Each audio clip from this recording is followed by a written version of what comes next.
അത്യാസന്ന നിലയിൽ ഒരു രോഗി ആശുപത്രിയിലേക്ക് ആ സമയത്ത് വന്നാൽ അവിടെ വഴി തടയുന്നതുകൊണ്ട് എന്തായിരിക്കും അതിൻ്റെ ഫലം? അപ്പോൾ വീണ്ടും വിചാരമില്ലാതെ ആരെങ്കിലും അങ്ങനെ ചെയ്താൽ തന്നെ നേതാക്കന്മാർ അതിടപെട്ട് പരിഹരിക്കേണ്ടതാണ് ആ വിഷയം. ആ കാര്യമാണ് ചൂണ്ടിക്കാണിച്ചത്.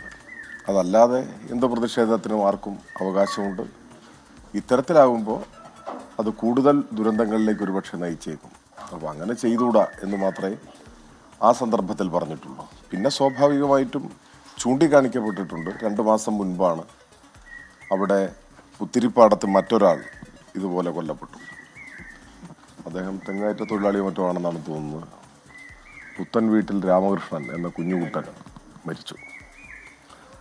അപ്പോൾ അത് സംബന്ധിച്ച് ചൂണ്ടിക്കാണിച്ചപ്പോൾ അദ്ദേഹം ആണെങ്കിൽ കോൺഗ്രസിൻ്റെ ഒരു പ്രവർത്തകൻ കൂടിയായിരുന്നു, അവിടുത്തെ സജീവ പ്രവർത്തകൻ കൂടിയായിരുന്നു. സ്വാഭാവികമായിട്ടും ഒരു സഹപ്രവർത്തകൻ ഇങ്ങനെ ഒരു ദുരന്തം വരുന്ന സമയത്ത് കൂടെ ഉള്ളവർക്ക് രോഷവും ദുഃഖവും ഒക്കെ ഉണ്ടാകും.